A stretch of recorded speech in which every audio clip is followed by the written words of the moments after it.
All right, that's live. Okay. Yeah, sorry. So they've changed the they've got the classic now. Classic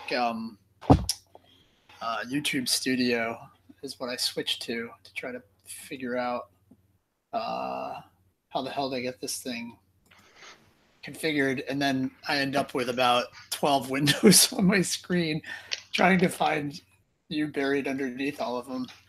So yeah, so these I think it's Jim Conant lectures have been kind of interesting to me for a while. I like listening to them every once in a while. The the gist of it is he's building a case for these skeptical problems all sharing kind of the same problem that when you go from Kantian skepticism to or from Cartesian skepticism, which is like external world skepticism, to more of a Kantian skepticism. this, this The schism skepticisms, between Descartes and Kant. which is more of a internal skepticism, and you get into meaning skepticism with Kripke. He kind of um, goes not with I think it goes through Quine and Kripke and through Wittgenstein or Kripkenstein. But anyway, what I was looking to just chat about was the maybe external world skepticism, but then getting into get into a couple of things. Get into meaning skepticism more, kind of sense and reference, or also Presup, because I think Presup leverages skepticism pretty effectively, and then basically claims to have an out. And so, anyway, and I think people kind of tend to brush off external world skepticism or solipsism or the skepticism about other minds existing. And then you have your favorite Berkeley, Yeah, um, obviously. who says there are only spirits and their ideas, right? Um, Hmm. and and I think that tends to get kind of brushed off. Aaron Voluntarist used to be an idealist, probably still is an idealist in that sense. And that was always a, I don't know. I think I always felt like I should be able to argue more effectively against those ideas and kind of brush them off until I actually had to answer to someone who even remotely knew what they were talking about, and then it became really hard. Um, Yeah, that I don't know. I always interpreted the whole conundrum of Solipsism as just a demonstration of the limitations of knowledge rather than a problem to be solved. Kind of like the trolley problem or things like that. I don't think you're really supposed to have an answer or a concrete proof of one kind of method. It's just a demonstration of, where philosophy can take you and where it can't. yeah, Because I have never read. I mean, the closest um, or most convincing response I've ever heard to kind of the solipsism is probably like Wittgenstein's sort of private language game argument, where you really can't have any sense, you can't have any meaning or conceptual, you can't have a conceptual apparatus or whatnot without a community that imbues all those things with usages and whatnot. But that's funny, as I've never thought of that as an argument against solipsism, but yeah, that's brilliant. The private language argument. yeah, Uh, well, I think there's some part in the philosophical investigations where he mentions solipsism and how, granted, he reduces every philosophical problem to a language problem, which you may or may not find very convincing. But I think he was onto something there.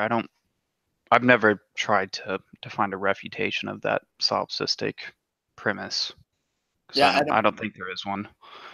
yeah, I think I think private language not being a thing is a pretty pretty compelling Yeah. thing. I also have for the last 2 years probably reduced things to language problems,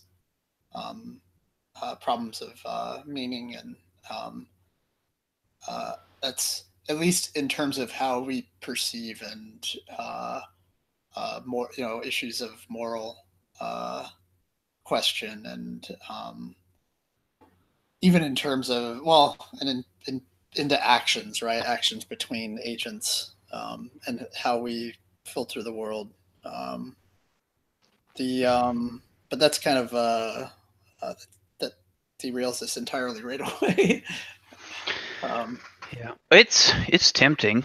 I mean, the thing is, anytime I read a particular philosopher, I sort of become like an acolyte of theirs immediately. I think they've like solved everything. So when I read Wittgenstein, I was like, oh, this makes sense. Everything is just a language game, and all of our problems really go away if we just understand this. But that's probably too simplistic. And I've just got to wait until I read somebody else before I become convinced that they've solved it all, like a John Searle or somebody.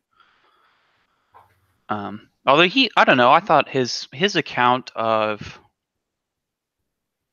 the causal role of the external world and interior sensations, I thought that was a pretty sensible view. That if you rather than sort of a priori creating this dichotomy between like the phenomenon and the noumenal realm, if you just say that these perceptions you have are caused by things that whose effect is to generate those perceptions, then you don't have much of a problem to solve. Yeah. Like if you say like these objects in the external world are simply these causal agents that produce these sensations. Like if you tether the object to the sensation itself and say this is one way of recognizing the object, then I don't think you have much of an issue. Yeah, that's definitely where Searle goes right Mm-hmm. with seeing, right? And what you mean by seeing, you're not. It's the well, how does he put it? God, it's been a long time since I read any of this stuff. It's so funny. You're not seeing the seeing. Yeah. And it is the thing perceived. It's the causal relationship there that is the thing. It's the Yeah. there's not a it's not like a filter, right? Mm-hmm. And I find that really persuasive as well. I think it's the I think Conan talks a little bit about that. About oh man, it's so hard to like recall things precisely. He talks about oh shit, I'll try to remember. Yeah, I think Searle's view is like an adaptation of, I think, Thomas Reid's old response to Hume or something like that. I remember like a long, long time ago when I read a little bit of Thomas Reid, he was responding to Hume. He sort of had that common sense approach to empiricism and things like that, and just saying, if you're adhering to a strict dichotomy between, this external world and internal sense perception, then you're sort of creating the problem for yourself to begin with, rather than addressing anything. It's, but like I said, I haven't spent a whole lot of time wrestling with these problems. I'm just familiar with what a couple people think, but I haven't really dug into it much because I don't know. I like the external worlds or the problem of other minds just kind of annoys me. It doesn't really go. It doesn't really go anywhere, right? It's just it's the type of thing that's only interesting if you haven't been bludgeoned with it and you're at a party and somebody blows your mind with it, right? Yeah. But I think that's, see, I like the that response to it so much. I think that's, well, obviously because I'm a realist, that's really persuasive to me, is that the the sense that I'm having is the thing. It is the causal relationship between myself and the thing perceived. And so when I say here's a hand, the what I'm denoting there is the cause of my perceiving the hand. And that to me is a much better way to get, not to get out of that problem, but to explain the problem than like the Presup response, which is that which is to refer to not to anything about our faculties, or it's actually to say that something is inserted that's other than all of that, that is this other thing, this knowledge that is, and with no concern for explaining how they know that they know, right? Like it just, well, and the response is, so you're telling me that, and I don't want to jump right into Presup either and make this just a whole Presup thing, but the response is, are you disputing, or often the response is, are you disputing that could happen? And no, I'm not disputing that could happen.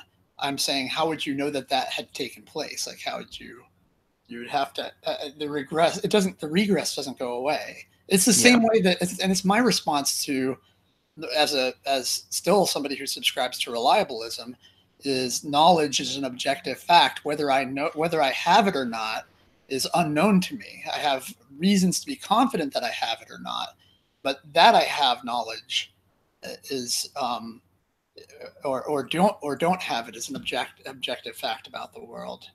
I think that ties in. Yeah, I remember Ozzy had a response to somebody, 4 or 5 years ago about this, where he said that, even to engage in a dialogue on Presup is to acknowledge that you each have a set of shared axioms or whatnot that you're willing to accept. So when you're talking about, how do you know something, you're communicating that in a language that they understand, right? So you're granting all sorts of knowledge in some sense, and you have to, in order to even pose the problem, right? You can't, going back to the private language thing, like you have to assume something about the ordering of propositions to even pose the problem, right? And that necessarily presumes that you have a language and you have some kind of structure to it that imbues it with a meaning. So yeah, it's all, and predication on intelligibility, even in the in the Presup discourse. Like, you wouldn't be talking to me otherwise. Yeah.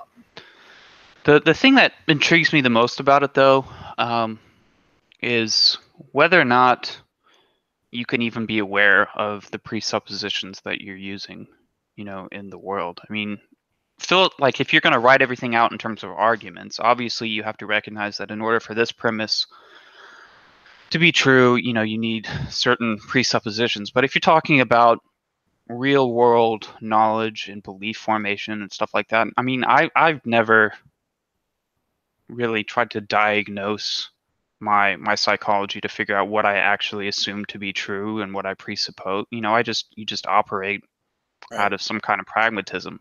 So I kind of think the idea that we all start with a fixed set of presuppositions and go from there, I think that's kind of dubious, because I don't think that's how we actually work. Yeah. I mean, I think in a strictly logical sense, you have to do that, right? If you're going to codify everything in terms of arguments. But I don't think arguments are going to capture the essence of, your belief in itself. So that whole approach to things, just, it's not satisfying. I mean, it's one reason why, like, presuppositionalism never convinced anybody, and it's why atheists who don't even really understand how to refute it still reject it. They sense something's going on, they can't articulate it, but they reject it nonetheless, because I think on some level they recognize this isn't really how people adopt particular views or become convinced or anything like that. Right. So it's more of like a scholastic, enterprise than it is a real engaging, I don't know, act of persuasion. Yeah. Yeah. Well, it's not, and it's not. I mean, when you were talking about, I was also the view that that everyone has knowledge of God, Mm-hmm. but that they are not aware that they know that that that knowledge is a what is it? Knowledge is a subset of belief rather than belief being a sub. No, Yeah. sorry, the other way around.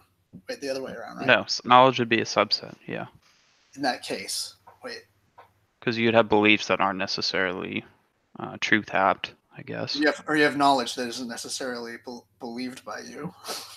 Oh, okay. Yeah. That's what I'm saying, right? Like I'm saying, it's kind of the yeah. opposite. Yeah, and that ties into, I think, the Kripkenstein thing of like what exactly does it mean to understand something or to have knowledge? Like, is there some kind of recognizable process in the mind that you can identify with knowledge? Because I mean, like Wittgenstein goes on about it a good bit in the philosophical investigations, because I think he's pretty skeptical of this idea that you have any kind of that there's an internal process you can associate with knowledge. He thinks, once again, it's sort of just part of a language game that you're playing. It's like there's no light bulb going off in your head necessarily when you acquire a particular belief, and that's where Kripke goes on about like meaning skepticism and rule following. I think it's like, how do you know somebody's properly following a rule, or how do you Right. know that they understand the rule? Because you can construct a scheme, like if you're talking about like addition, where he has the plus and quus, little, I don't know, thought experiment or whatnot. How do you know somebody is using addition whenever they're adding two numbers together instead of this sort of fiction of, I don't know, fake addition, right? Where, Quaddition. yeah, whatever you want to call it. Like, how can you definitively say that this person understands addition when they haven't actually enumerated all the rules up to every, particular number? Right. So I think that kind of casts doubt on this idea that, everybody has secret knowledge of something, because what's the difference between that kind of secretive knowledge and just kind of you stipulating that they hold a particular belief based on, I don't know. I mean, it's a little over my head, I'll have to say, but I always took that stuff to be the my and this might be wrong, but my thoughts on quaddition for the audience. So like the idea is that I could think that somebody is understanding what I mean by addition when they're sitting there adding numbers together, but then I sit there and I watch them add numbers, and they get to 1,000, and then they start adding two instead of adding one, uh, and uh, and the and that all along they were actually uh, exercising quaddition, not addition, like this alternative addition, but that I assume that they knew my meaning when they were executing the rule properly, until it got to this case. And how would I ever know that if we don't? How is the rule ever fixed, or how is my agreement on meaning ever fixed or assured? right. And the way that at times I've seen that is that that it has to do with the use and my finding what, maybe it's the coherence or the that the reaction to it tells me something about it, such that like if I use a word to refer, and I can see that you know what I mean by your response to it, that it somehow triggers a reaction I expect or something, that there's something about that it's something about the way that it's used that when I'm watching you add, it's clear to me that you understand addition in the way that I've asked you to add two numbers together. Right. But that, so like you infer their knowledge or understanding of the process by the way that they embody, this in their actions, right? You don't infer it just from like a recitation of the rule from them or whatnot. Right. Yeah. What gets tricky for me is when the word is, when something's, we're getting way off the, I'm not worried about staying on the topic, by the way, either. I'm just kind of laughing at how this just will drift right along. If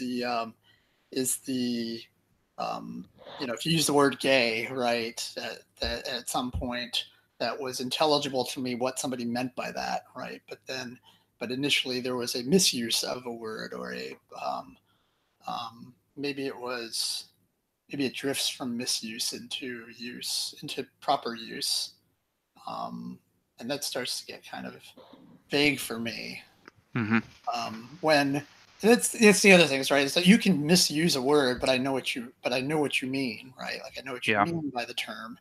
And so it's not, that shows that they're related to acts, right? Like I could tell what you meant or maybe by the surrounding context. I knew the word you intended to use or the meaning you intended by the misuse.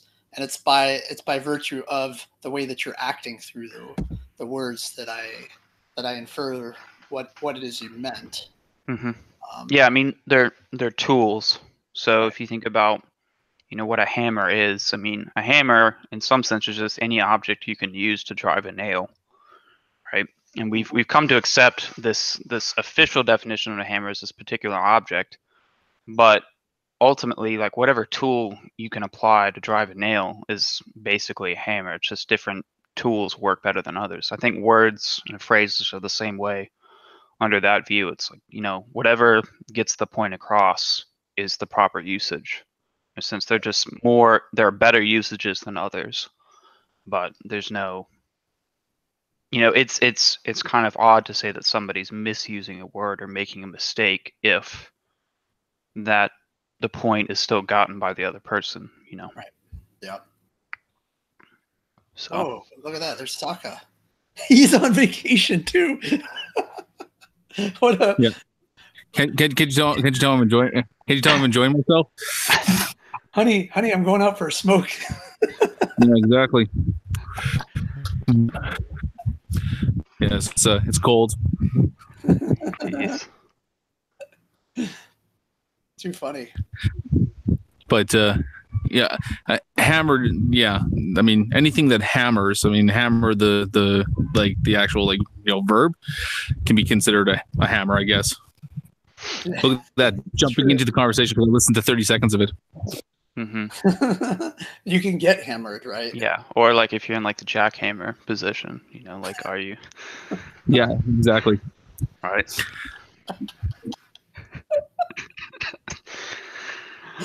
I like how Sokka says exactly. Yeah. No, he Sokka, knows. Sokka, how do you know that you know? Because it coheres with all my other beliefs. It really comes down to what do you mean by know and what a justification for knowledge is. And for me, I think that the best path for justification is whether or not it coheres with a set of beliefs that you do have. Boom, done. So you know something when it coheres with your other beliefs? Well, I mean that's just my definition of knowledge. I mean that just works within the framework of what I say is. If we want to describe any type of knowledge as a justification, I think that is the most adequate way that you can justify a belief. So you could be mistaken that it coheres with the rest of your beliefs. Well, yeah, I mean, there are things like cognitive dissonance that people have, where they could hold contradicting beliefs. But this is where we get into the issue of fallibility, and obviously, like, I'm not claiming to be infallible. There might be, I might have cognitive dissonance about some points. There might be some things that I, that do contradict with each other. But because it might be beliefs that are set so far apart that they're not building off of each other directly. If it cohered with your set of beliefs, and then you came upon new information and discovered you were wrong, would it have been knowledge up to that point, and then it's no longer knowledge because now your belief set is fuller in a way that it doesn't cohere? Or what would you say about your prior belief? Would you say that you knew, or would you say that you were mistaken, that you thought you knew but you didn't know? Well, I mean, we could always retroactively take away knowledge if we found out that it wasn't true. I mean, if truth is a requirement for knowledge, then anything that you believe to be true, or that you thought you were justified to believe true, if it turns out that it wasn't true, then it was never knowledge. I guess I was saying that it cohered with your beliefs up until you had something that made it incoherent. Right, Yeah, but I think you run into problems whenever you insist that truth has to be part of the definition. Of knowledge? Yeah. Because I think that requires... Oh.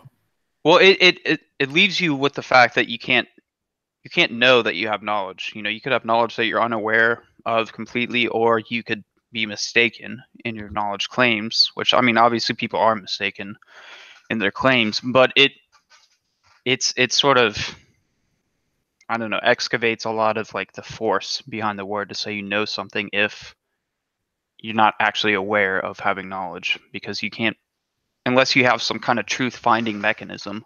You're saying that knowledge becomes problematic when it's predicated on it being true? In a sense, because unless, well, I think so.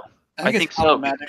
I think it's problematic. Well, and I've said this, is I think it's problematic when it's predicated on it being justified, because my classic example, my father, who knew my name was Bert but couldn't justify how he knew my name was Bert, I would still want to say that he knew. Like, I would say he knew my name was Bert. I wouldn't say that he like, I would say that constituted knowledge. It was just knowledge he couldn't justify. Or my example of my wife asking me what time the party is, and I tell her it's 8. It's not an accident that I was able to respond that it was 8. I knew that it was 8, but I might not be able to raise to awareness how I knew that it was 8. Yeah. I think that's related to what I'm saying, because to require truth be a part of knowledge, I mean, indicates that you have to have some way of determining whether or not something's true. So in that case, you're sneaking in some kind of mode of justification that's required. But I don't know. I guess that's sort of maybe a pragmatist view of truth. That truth is sort of set up by the conditions by which it's determined. Yeah, I think the pragmatist views justification as ingredient, but not necessarily. Well, they would say it's true, it's true that I'm seeing a cat. All right, so like my example for the pragmatist is that they see a shadow of a cat on a mat, and they say they have reason to believe a cat is on a mat. They believe that they know a cat is on the mat, but that they could later find that there wasn't a cat on the mat.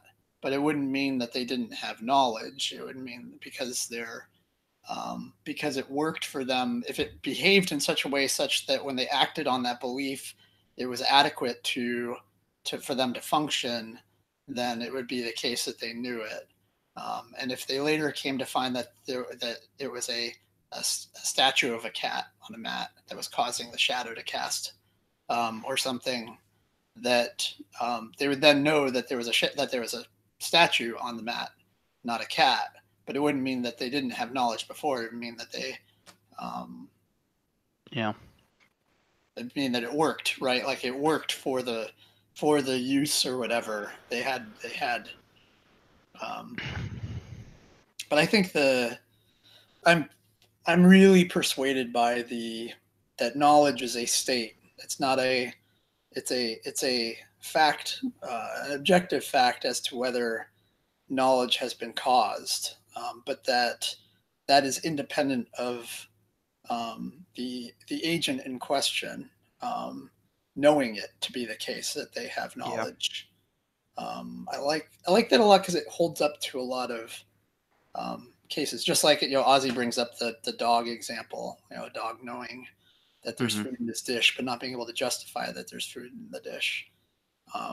That it seems to me what we're referring to is a state where something is true and is believed by an agent, and that the justification aspect of it is to deal with matters of how much confidence to act on that belief. So I have this belief that happens to have been caused.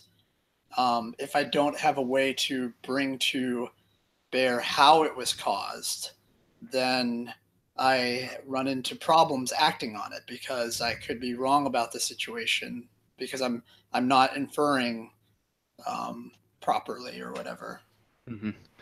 Yeah, my issue with truth, I guess, is it invokes a kind of metaphysics, right? Because you're saying there is this thing that is truth that is universally agreed upon, or not even agreed upon, but it's sort of this property that exists independent of minds and whatnot, that imbues something with the property of being, knowledge or not, or imbues something with the conditions for being truth apt. I think if you're going to invoke truth as ingredient to knowledge, then you're saying that knowledge is sort of a metaphysical kind of state in a way.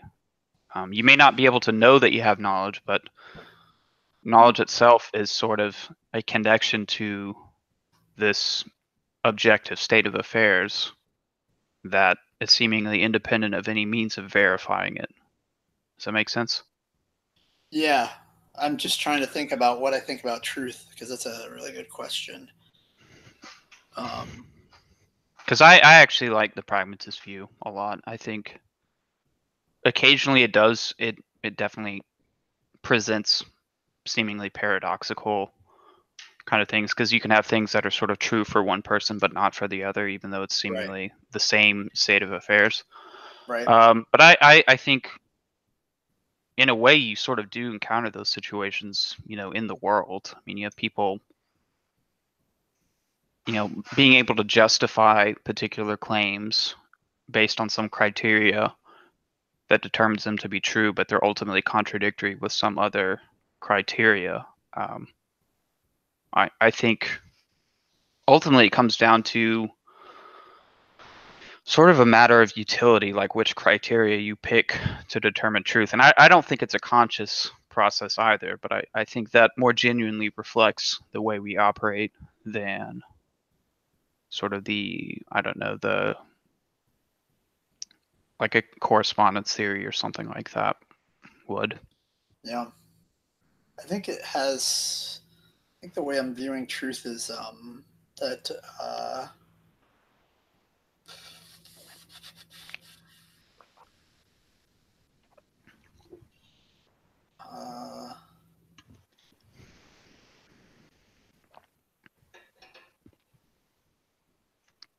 guess I would have to view truth as being well, when I say something is true, it seems like I'm referring to I guess this is where I fold in speech acts again. is I'm making reference to the fact that something is the case for such that you would agree with it, or you would. I mean, it's not.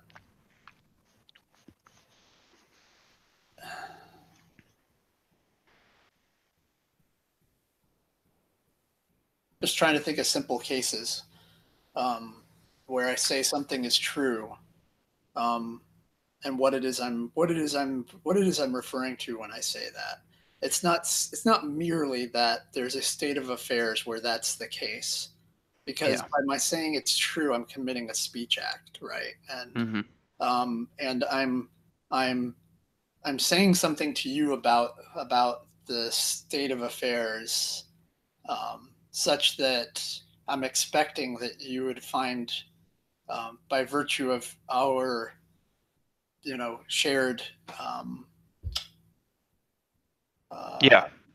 shared qualities, that you would perceive it as such as well. Right. That you would find the same state of affairs given whatnot. Yeah, I think that sounds about right. I don't think you can talk about truth without implying some kind of means of justification or whatnot. I mean, when you say something's true, that entails some means of determining, whether or not it is true, right? And Yeah. that criteria itself has to be accepted between two parties in order for it to really have any worth. Right. And propositions are true, right? That's the other thing. It's not that states of affairs aren't true.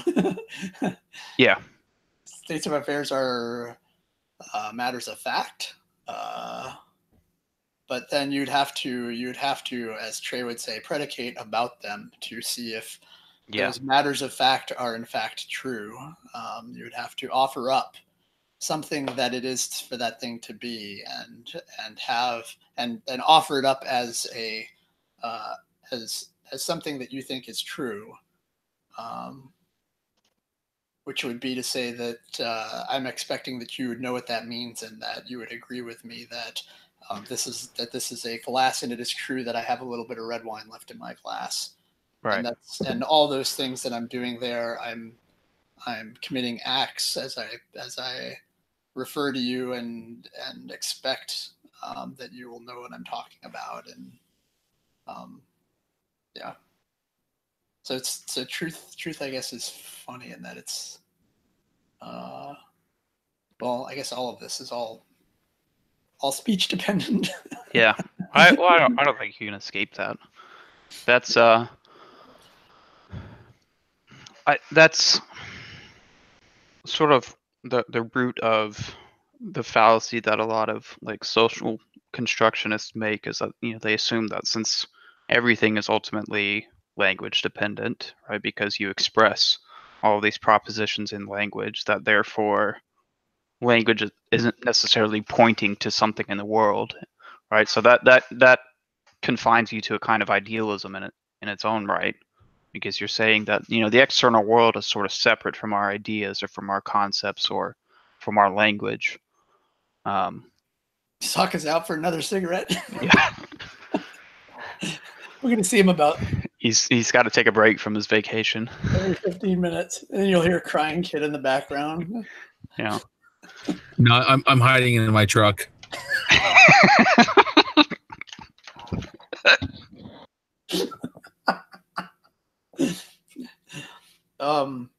Yeah, I would be a pragmatist if I hadn't stumbled over speech acts, I think. And did you ever read How to Do Things with Words, Austin's book? I've read excerpts of it, but I've never read. I think they're just lecture notes, aren't they? Yeah, they're. But it's I can't remember how big it is. It's pretty big. Oh, but I read some of them. It's pretty thin. It was like 60 pages or something. Maybe I'm probably confusing it with maybe Naming and Necessity or something else. That was some other set of lecture notes. Naming and Necessity is definitely bigger. Yeah. I think it's like 6 essays in How to Do Things with Words. Yeah, I mean, it's been a while. It's probably been 3 years. Yeah. Since I read part of it. Yeah, I actually cleaned up. Harvard put out lectures by J.L. Austin, and they are annoyingly staticky and horrible. And I actually took them and cleaned up the audio on them so that I could bear listening to them. And they copyright hit me. Took them down. I'm like, really, Austin? Who's like? Yeah, I'll happily pay the royalties. The wardens of J.L. Austin's future, and I don't know, the custodians of all of his material. He's incredibly hard to understand because he's got like this really thick Southern accent. Really? Sounds like a total podunk. Oh yeah. Really, really bad. Really strong. I wouldn't have guessed that. No, I wouldn't either. He does not sound at all what you'd expect. It's really funny. I'll link it in the chat later. Yeah. How you doing, Sokka? How's the truck? Oh, it's good. It's nice. It's warming up now. Just started up there and let it. Wait, you said you're going on vacation or you're on vacation? Oh, sorry. There you go. Yeah, no, truck's fine. I had to warm it up for 20 minutes before I can drive. So, got it. I love the winters. Are you on vacation right now, Sokka? Well, I mean, it depends on how you define a vacation, Yeah, because when I saw it's like the snowy backdrop, I was like, why the hell did you pick that as your vacation spot? Well, I mean, because I live in a vacation spot, so when I have to travel, I travel to places where nobody wants to fucking go. Yeah. I assume that people from Hawaii always vacation in Idaho. Idaho. I'm pretty sure the people from Hawaii do not vacation in Idaho. I don't know. I mean, if you want to go out for something different. I don't know about that theory, Sokka. I don't think that actually follows. Okay, so I guess it's just me that leaves an island to go vacation in the winter, I guess. Yeah, I would say so. How cold is it there? Let's see. Let's do the conversion here for our American friends. Thank you. I think it is about 12 degrees Fahrenheit. It's a wonderful vacation spot. Yeah. So, Sokka, what do you think about Presup? I think that Presup is at its core. Once you get down to it, it's it's not.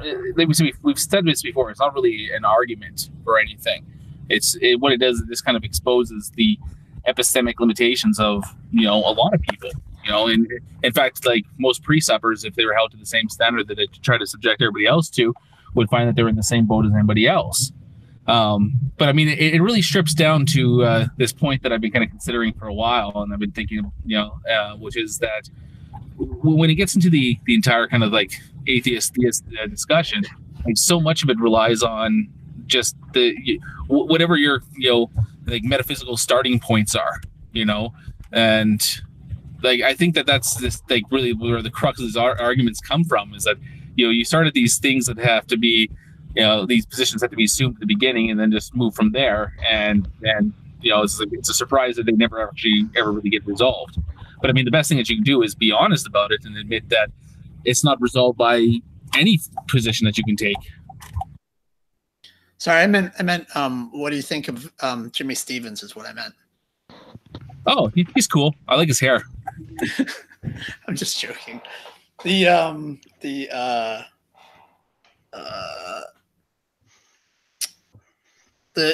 shame is that there are better. I think there are more interesting arguments out there that I would like to see more seriously talked about, but you just don't see it. It's the Presup is fairly uninteresting to me, and the when I saw Alex Melpass did a talk with Jimmy Stevens, and I think it was the who's knocking at your door. And there was one point where they got into talking about somebody knocking at and that Alex was saying that he withholds judgment as to who that is knocking at his door, and Jimmy seemed to suggest that by doing so he has rigged the game against something. It was essentially the argument that that Alex, by questioning whether God exists or whether whether this God exists or this God exists, or like being someone who's evaluating these things, that you've already made up your mind that the Christian God does not exist. It was this really kind of bizarre thing, and that was kind of an asinine argument, I thought, and something that I didn't. It was surprising to me. They actually got hung up on it for like a half an hour. This is a while ago.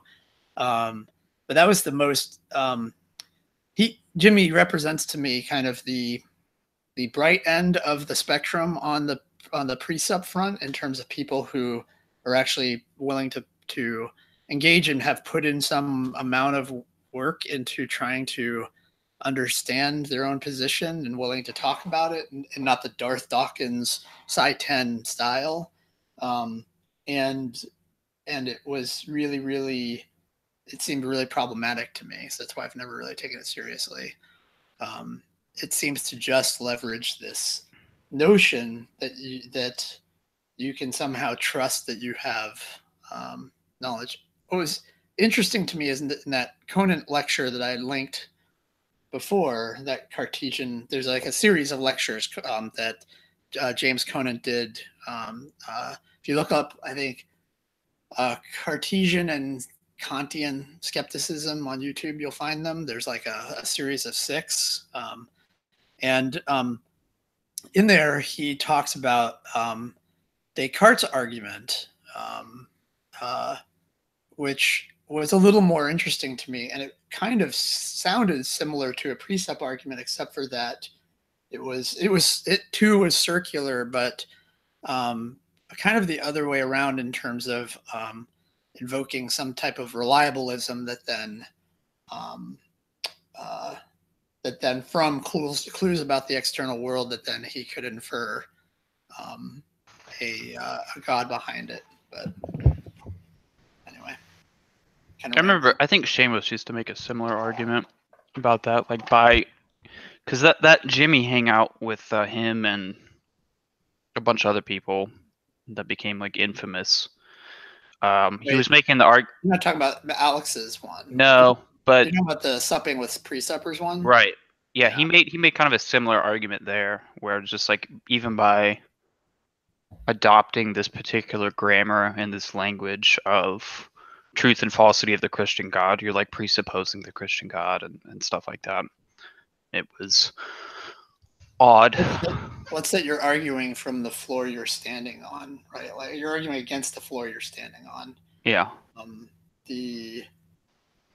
Which like in and of itself could be the case, except for that they too are standing on that floor and have no way to evaluate the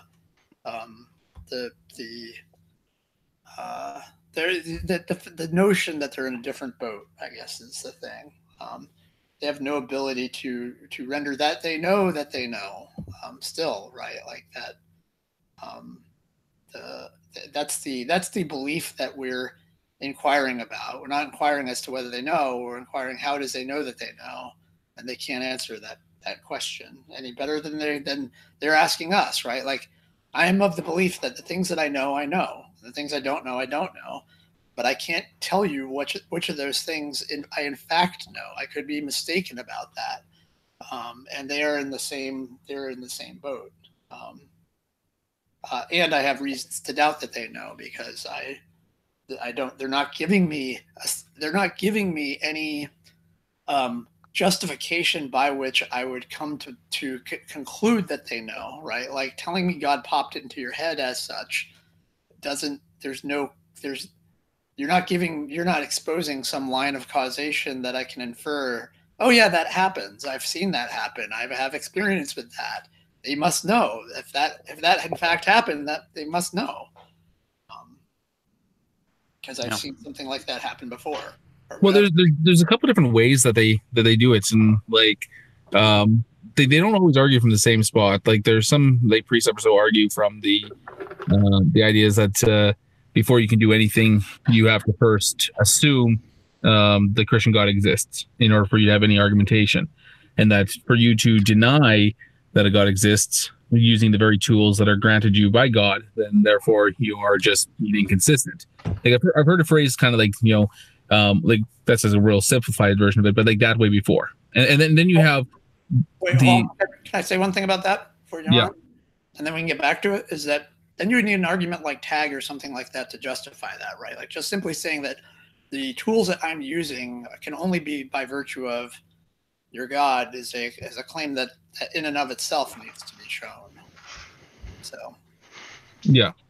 And then there's the other people that will start off with the whole the claim that their worldview accounts for things like reasoning or things for like knowledge or logic or whatever, and then no other worldview can do this. And it doesn't matter what you do to try to show them another worldview, is that they you need to understand that their starting premises of this entire argument is that no other worldview could account for this. So they can't accept that. You could try to say, show it to them. You can try to explain it to them. You can try to show how the example that I've given before is that we talk like two people in their own towers, and you got like them in their tower with no windows, saying that this is the only tower that can exist. Meanwhile, there's like a bunch of towers surrounding them, but as long as they don't actually have to take a peek outside, they're perfectly content making this argument. It's like when we go back to like talking about like the coherence of like beliefs, there is that's something that's foundational to their argument. That to even try to challenge that notion, to try to even present something, they have to reject it out of hand. Like before you can even go too far down that road, they have to say no, that can't be the case, because everything that I know is predicated on the fact that this is the why we know. This is our argument. Yeah. And that's where Jimmy used to argue from a position like that. Yeah, that was I remember that aspect of the supping with presuppers was that Adam was, or Urban Elf, I think his name is, or whatever, on YouTube. He was trying to pin Jimmy down on whether he was a foundationalist or a coherentist, right? Is that right? And, yeah. And it was like the shell game. Like it just kept going kind of back and forth. Oh shit.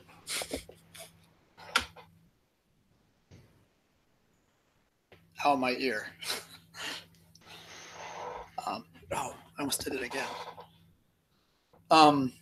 So it was a shell game because they were trying to get to the root of his epistemology, right? But it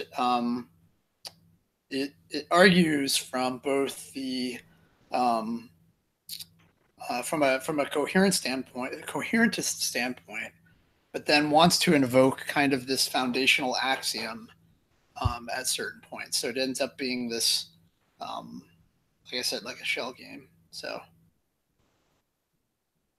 but again, like the fact that Jimmy was talking with all those guys barking at him, and that all of them were having a pretty meaty discussion about it, I really appreciated. So, which is why that's a fantastic hangout to watch.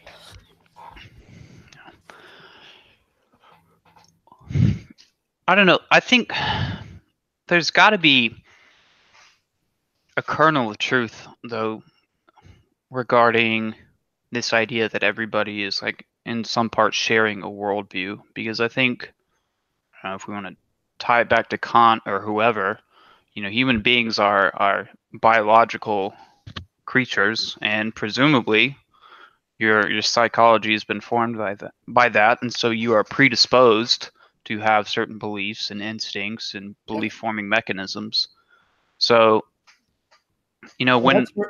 Oh, sorry, go ahead.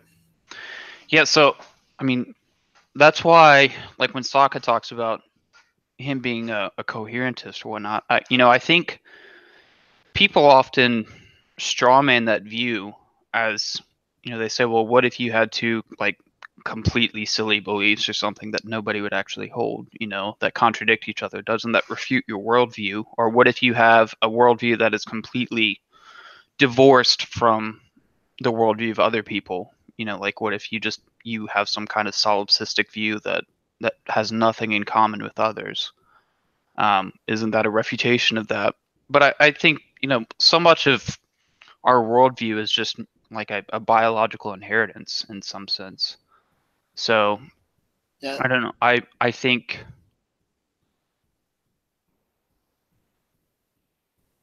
it once again, it's why I kind of think this idea that we can codify all of this in like strictly analytic terms, I think that's very dubious.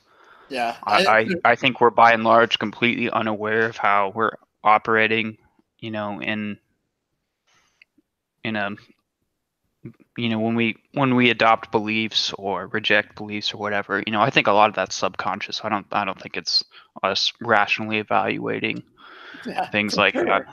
Yeah, for sure. I mean, But the other thing is that there's always this assumption that that once you narrow down like an epistemic framework, then all of a sudden you become like like I don't know, like some type of superhero. Like you can't be wrong about anything. Like there's like you present problems within coherentism where you could say you take a look at examples where it's like that imagine you had two people that had perfectly coherent worldviews and they came to completely different conclusions about something. Well, I mean, I think it's a lot easier to explain that in a view like that is that the set of beliefs that they have, people can have wrong beliefs. People can make mistakes. There's nothing that says that you have to be fallible. It doesn't mean that even if your view is coherent, then it's only coherent with the limited knowledge that you do have. So while it might make sense and might give you good justification, it's not perfect. But the same thing can be challenged to any other system out there. Like you could take a look at two foundationalists that take exactly the same presuppositions and start with the same foundational beliefs, and they can come to completely different conclusions about things as well. Does that mean that that's a refutation of foundationalism, or is it possible that somewhere along the lines we're not perfect and we could make mistakes? Mm-hmm. But yeah, that's a bit of what I was saying. Like if you're a good bit of, even if you're a coherentist, a good bit of your worldview is basically borrowed from your culture or whatever. So when you're looking for internal consistency, it's not like it's complete internal consistency, right? Some degree of your worldview has to be consistent with sort of the I don't know what the proper word for it is, but like the dominant worldview of your people or your culture or whatever, right? Common, but it has to maybe right. biological though, right? So I don't think it can be. It seems to me like it can't be as narrow as culture or. Well, I mean, depends on what level of analysis you want to go on and how deep you want to go. But yeah, I mean, so I don't find the idea all that plausible that you're going to have two worldviews that are simply incommensurate, like on a fundamental level, because that sort of implies you have like two different kinds of beings almost. Right. And that doesn't happen. I don't think that's a very good argument against, coherentism, because I don't think it adequately accounts for the way people actually operate. Well, I mean, here this is kind of a discussion I get with like people all the time.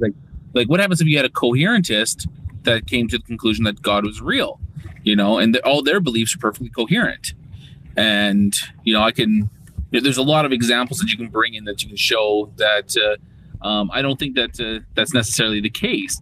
Like for example, like things like inductive references or the uniformity of nature are things that I can have know that these things are going to work to a certain extent or be at least generally reliable because of experience, and because that there's nothing within my worldview that is going to tell me that these inductive references aren't going to work for most things, most mundane things. Right.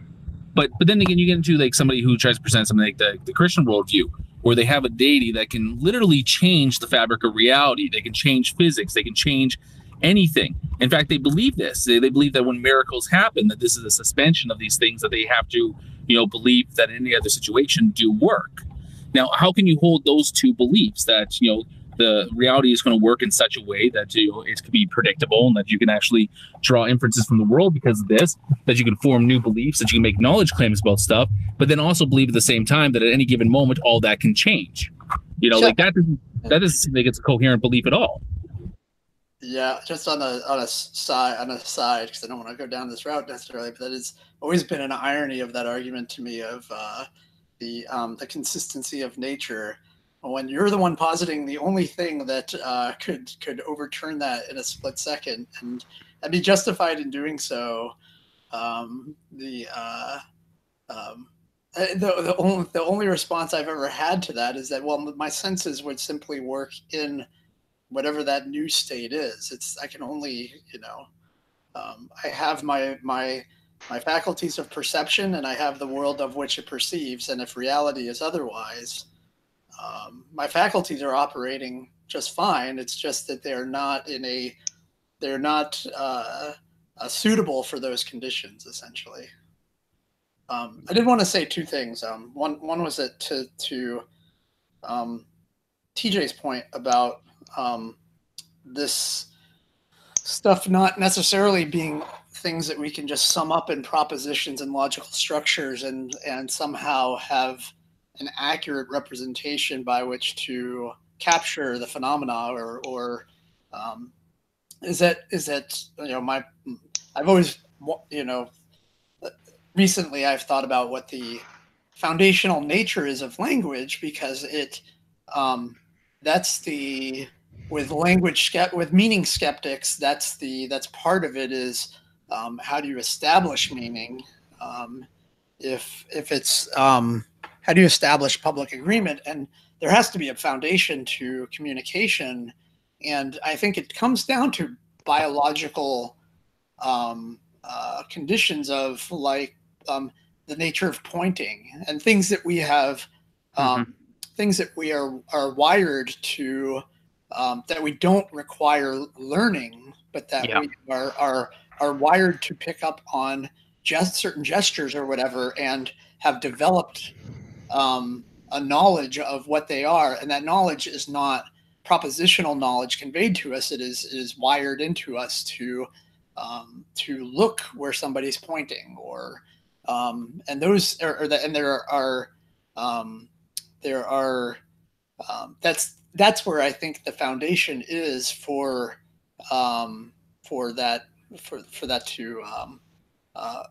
propositional knowledge, or communicating via speech acts, is laid down on top of other forms of communication that are wired within us, just like reading emotions and whatnot. When I see your the way that I react to certain face shapes and whatnot, those are things that are not learned or taught, but are conditions that my biology has dictated. The other thing I was going to say about coherence is that one thing that I wonder about is that I talk about my father with Alzheimer's, is that he was able to hold contradictions in his head, and things that did not cohere at all, but no ability to appreciate it at all. I am more than likely strawmanning coherence theory of truth, but that it coheres with my set is the conditions for truth is it's a problem for me, I guess. Well, I don't. When we talk about coherence theory of truth, that's different than coherentism as an epistemic framework.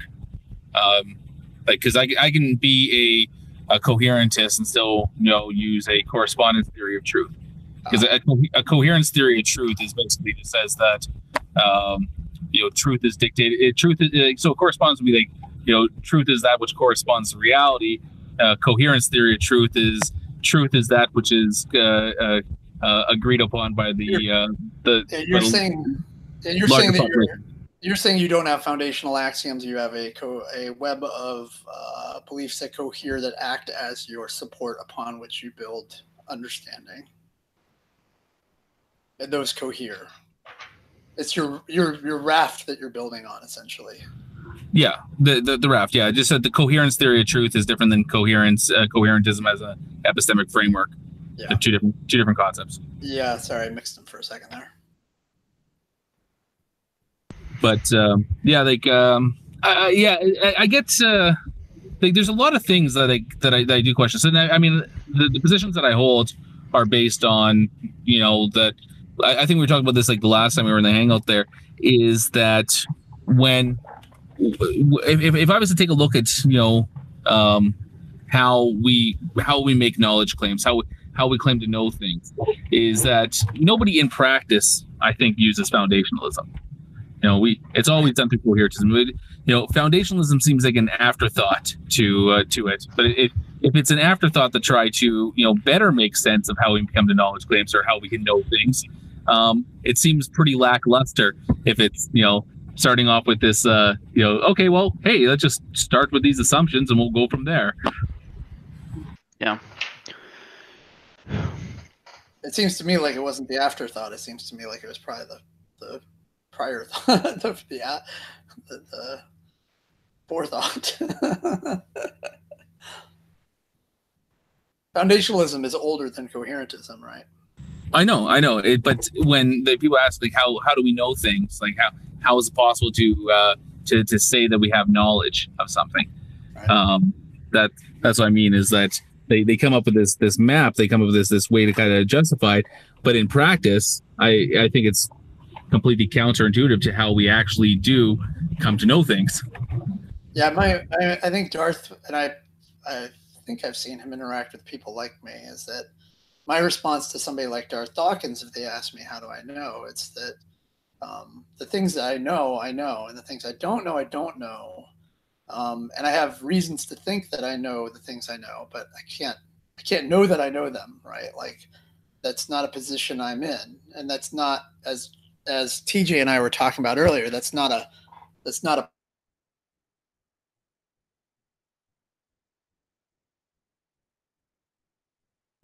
by virtue of these things by which I operate, I have reasons by which to think that I have beliefs that are reliable, that I can trust. And when I tell my wife that the party's at 8, and I can't recall the means by which I came to know that, that is just a reason for me not to have confidence that I in fact know that. I may know it, but I'm going to go double check and make sure that I know it, because I don't want to show up an hour late or an hour early or whatever. And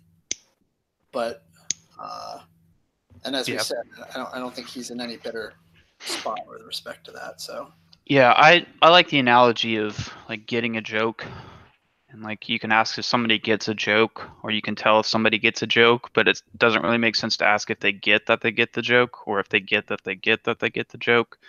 Like it's very clear that they're no longer operating like under the same, you know, notion of understanding and whatnot. If you keep asking, well, do you understand that you understand this, or do you know that you know this?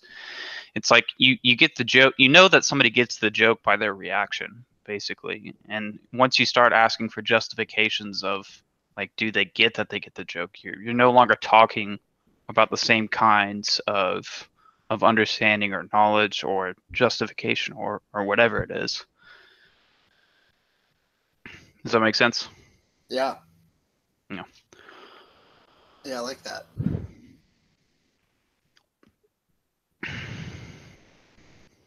What?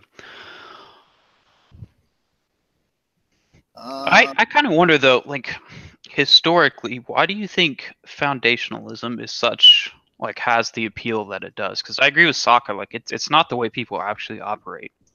Well, how? So I think it's almost just a matter of maybe, you know, theological history or whatever, that we because it is an intuitively appealing like mode of thinking to assume that you have to start here and then you build upon this and build upon that and that so you have a complete worldview, because like math operates in a lot of the same way. I mean, whenever you ask people to justify things, it seems very intuitive to think that there's some bedrock that they predicate everything on, when in reality, like, we don't actually operate that way.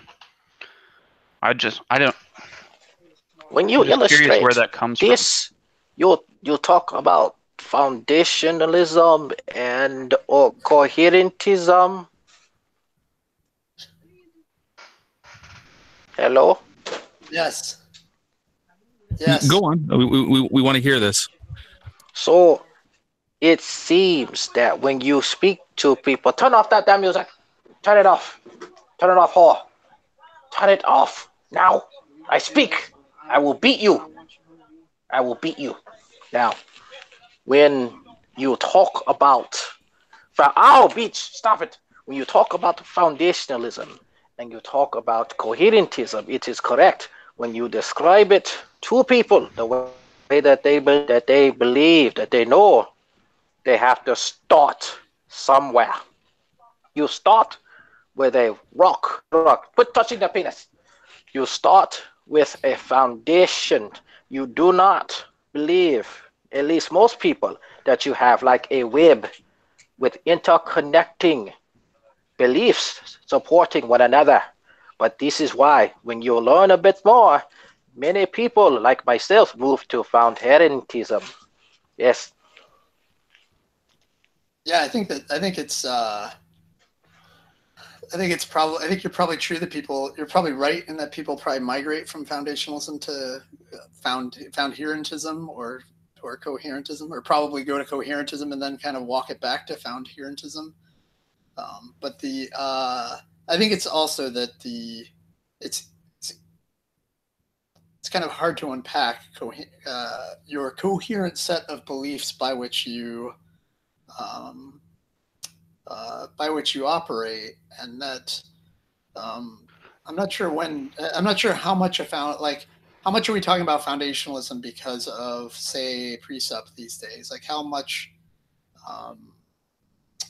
talk is there in philosophy classes, for instance, or in academia, or with respect to coherentism versus foundationalism? Are there serious people who argue for foundationalism? I had never encountered either of those terms until people started talking about Presup. I mean, they're out there, but yeah. Within this community, you definitely came out with Presup, because Presups like to assume that every single person is a foundationalist. So they start arguing with people and they tell them what their position is. Your position is foundationalism.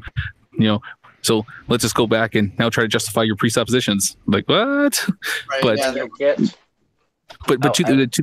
to the point though, like one of the problems I have with foundationalism is that if you're starting with your foundation, okay, if you're starting with your presuppositions and you start building on top of these things, it's like it's like Jenga. You pull out one of the little piece of knowledge there, and then all of a sudden, like, everything else becomes unstable.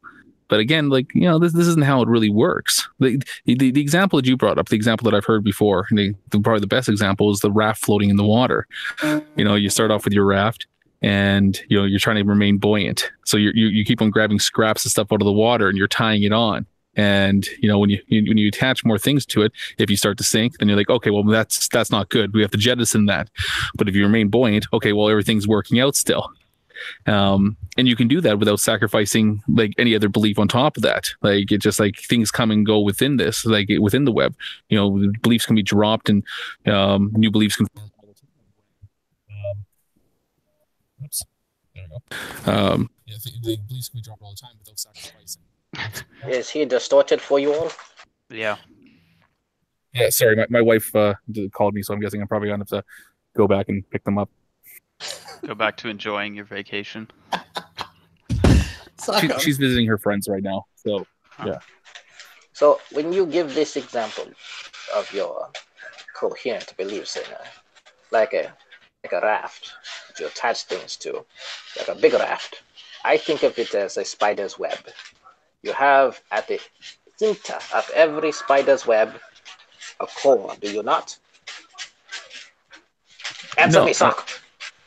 No, that's not it. Like, this is why I prefer the raft example compared to the web example, because you can pull a few strings of a web and break the whole thing. I don't think that's necessarily how it works. I think my example is apt, because at the center you have, again, a foundation. Yeah, you know, It's just like well, a foundation could be, for instance, the law of non-contradiction, right? It's kind of hard to argue that you can do without the law of non-contradiction. That would be not only just like that would be that would be in the raft, something that wouldn't be able to be swapped out. I couldn't give that up and have any of the remaining raft stay afloat, right? If I abandon the law of non-contradiction, I can't have any other beams of my raft essentially that stay. Okay, but here's the thing: is that if you view this in that way, the same thing could be said obviously for foundationalism. If your very first premise is, well, something could be what it is and isn't at the same time, well, what does that say about anything that follows from that? It just doesn't make sense. But it also depends on how you view the law of non-contradiction. I can view them as inference tools that we use in language and communication. So when I say that a cat is a cat and not a cat is a cat and not a cat at the same time, what are you saying? We're not actually talking about a state of affairs that can exist in reality. And I don't have to assume that these things that can't change in reality. All that I'm saying is that, that these are just language tools, is that when we give a label to something, that's what it is. And it makes no sense to say that something is something and isn't it at the same time. Just from a linguistics perspective, and I don't have to plead to some type of Platonic realm or some type of force in the universe that's maintaining the identity of something at all times. I don't believe that such a force exists. So I don't have to assume the law of non-contradiction. All I have to say is that the law of non-contradiction works nothing more than just tools of inference for language. I think it's also very difficult to argue that God that God somehow holds up the law of identity and the law of non-contradiction, right? Those seem to be at the very least coexistent with God, right? Yeah. Yeah. But I mean, like I said, I don't have to take that on as a presupposition. I don't have to take that on as an assumption. I'm not tying everything to that. That just using that as, okay, that's just the tools of how I communicate my ideas. I don't have to assume these tools because everything would still be true if those tools didn't exist, if there was no language. Well, I don't know. I think you need language to have truth. I mean, I don't.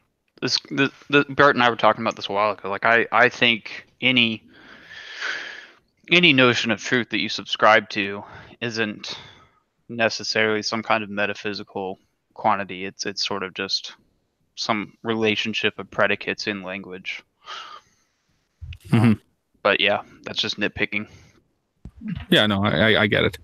Yeah, I agree. I don't think the law of non-contradiction really would be essential to the integrity of your worldview, because I mean, you got dialetheism supposedly is a thing, although I don't understand it. Is it a thing though? I don't know that it is a thing. Yeah, I don't know. I think what it is people say it could be a thing, but that's about as far as the whole argument goes. Grand Priest is like, well, this part in Aristotle doesn't say that contradictions can't be true. So, who knows? Yeah, the liar's paradox, I think, is a linguistic it's a speech act failure.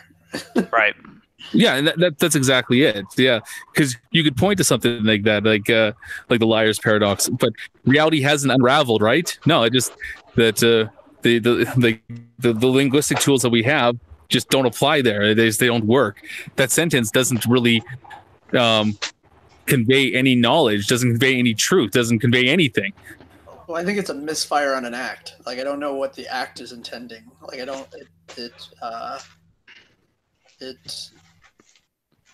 Anyway.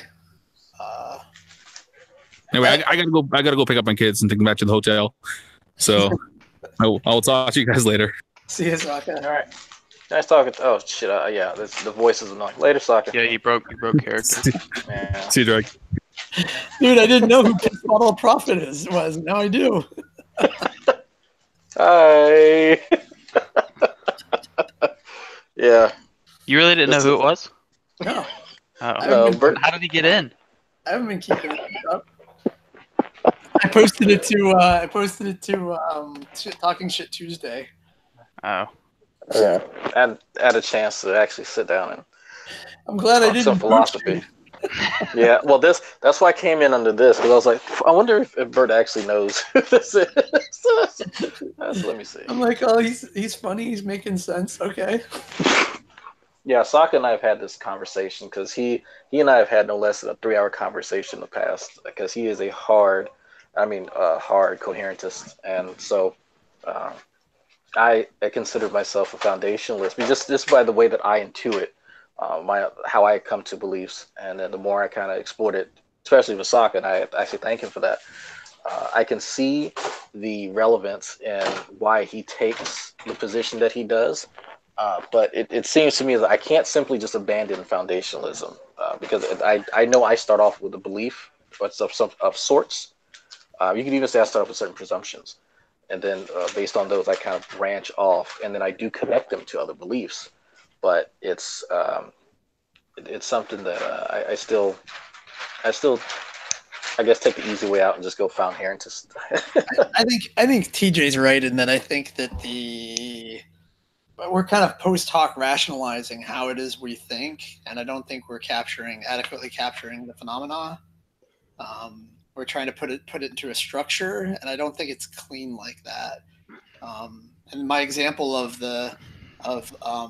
those intuitions are not intuitions. The forms of knowledge that I have that are not propositional seem to kind of like, where do those fit into coherentism, or where do those fit into foundationalism, right? So yeah, I mean, it's kind of like I look at preferences, and I'm I have to thank Ozzy for pointing out that when we were first introduced to this Presup thing, is that people were labeling like preferences as beliefs, and they're not. I didn't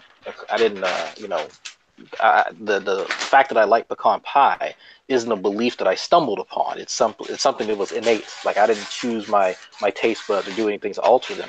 But then, like, how do those preferences fit into this? Because I can express to you that yes, I enjoy pecan pie, but is that based on anything else? Well, no. The fact that I believe that it is the best type of pie, now that proposition can fit into another set of beliefs associated with desserts associated with pies, and I can from then like create more parts of that web and at least try and rationalize it there. But yeah, it does seem very post hoc. Well, and it could be that I'm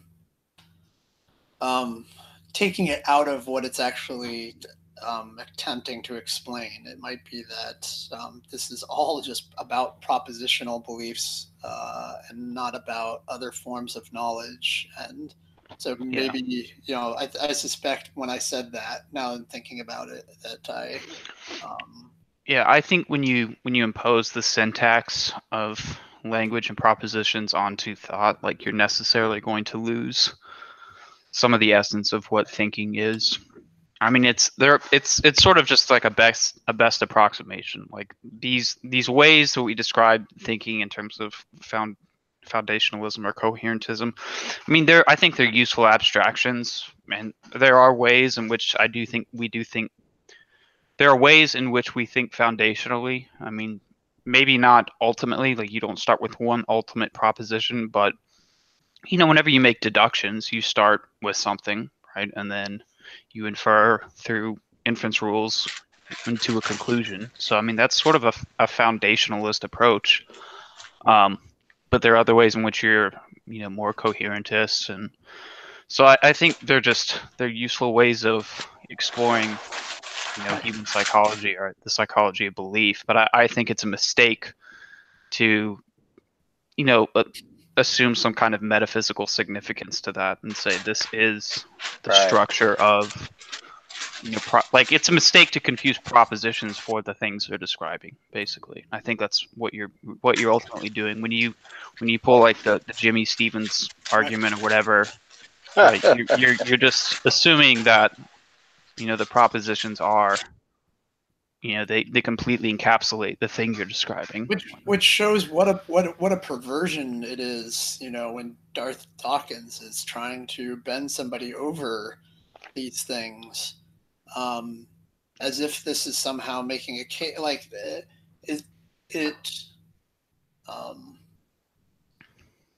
the inability of somebody to put their finger on or fully express how it is that they came about thinking something or believing something and why they have confidence in it. I mean, it's not perverse to ask somebody for their justification and the rationale behind which. Right. But they're going one step further, and I think in the case of Jimmy, probably sincerely along a line of thought that he's kind of bought into. With Darth, it's a line of thought that he's bought into, but it's a tool by which he bludgeons people and seeks to, he gets off on this, right? And that's a common personality that you find in this movement, because I think it appeals to this shut the mouth of the unbeliever, right? And it's just so it's perverse. Like it's pretty fucked up. Yeah, you have to be a little bit of a sadist. Right, exactly. But it's also, also just I think also a failure to understand what it is that's being, not an honesty about what's being talked about. It's as if these things are these discrete and well-defined things by which you can bludgeon somebody. So. Yeah. As I've encountered. I actually had to tell you guys bye in a second because wife's getting upset. But so I have encountered both Jimmy Stevens and Darth Dawkins. Is it because of the way you were talking to her? Yeah, you shouldn't have told me you're going to beat him. That's foreplay. Of course, that's definitely foreplay. But no, I've spoken to Darth Dawkins, and it's funny because I've asked him, because you guys are assuming uniformity of nature, and I said, well, to some degree, yes. To some degree, that I do take on the assumption that the things that I encounter on a day-to-day basis have a certain consistency. We wouldn't have been able to build the society the way it is if there wasn't. And I said, Darth, are you concerned that one day when you put your key into your car, is it going to turn into a squid? No? Well, there we go. So there is a certain level of consistency that you too have residing within you that you're now, chastising me about. So how is it any different from your perspective versus mine if this is truly an issue? And so he relied on, some assurance to give it to him by his deity. When I said, well, what does that absolutely mean? Like, if I got reassurance from this piece of pecan pie that I'm going to eat, how would that differ really in the grand scope of things? How would that actually, pan out? And I've never gotten an answer on that. So I think that is interesting.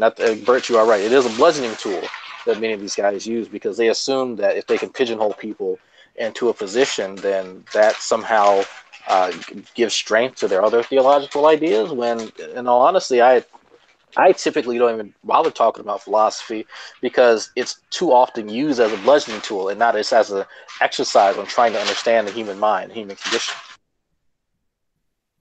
Oh. Yeah, it's like, I don't know.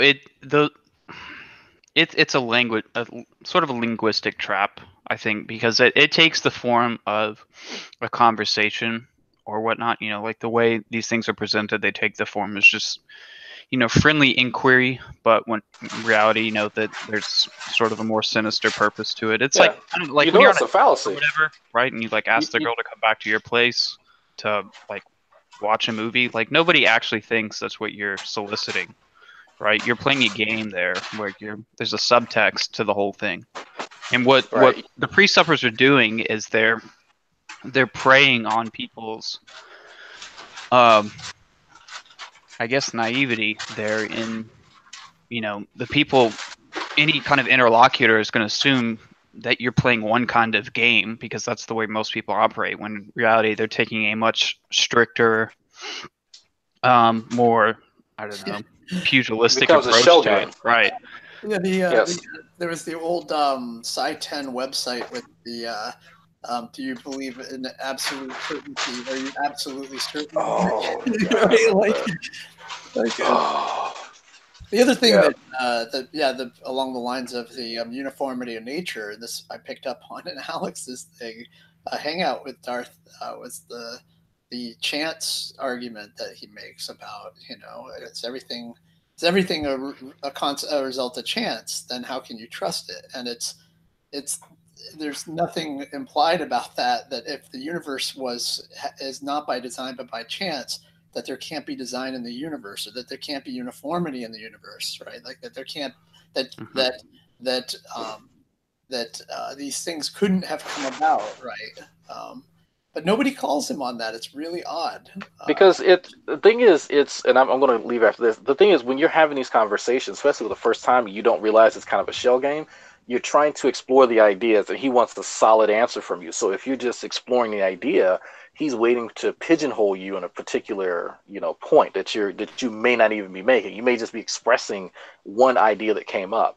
And it took me a little while, but I ended up finding out that that's actually a fallacy, and I didn't know it. It's called the fallacy of 1,000 flowers. And it's something that he employs quite often, and I was actually shocked to find out that whole practice is fallacious. But yeah. Wait, can you repeat the practice one more time? It's called the fallacy of 1,000 flowers. No, but what was Darth's use of it? So basically, when you're encouraging people to openly explore ideas, and then you pretty much crucify them when you finally hear something that you want to get at them about. So let's say you offer 3 or 4, speculatory comments about whatever I'm proposing, but the third one is terrible, right? It's just awful. It has holes all in it. But then you apply that as the one that I'm trying to, espouse as my position, even though we're just having an exchange. We're just talking, right? We're just having just regular old conversations, not a debate. And so that's one of the tactics that I've seen Darth Dawkins use. So if you need a link, because I have a master list of logical fallacies, I just so happen to come across that, and I said, oh shit, that's Darth Dawkins. I can send that to you. Yeah, I've heard that one before. It was just it's kind of an informal fallacy a little bit, seems to me. Yeah, it's informal. It's based off the 1,000 flower era. I think it's something in Chinese history. I forget what, but yeah, Chairman Mao. Yeah. So on that note, nice talking to you, TJ. Bert, I'm going to head out, guys.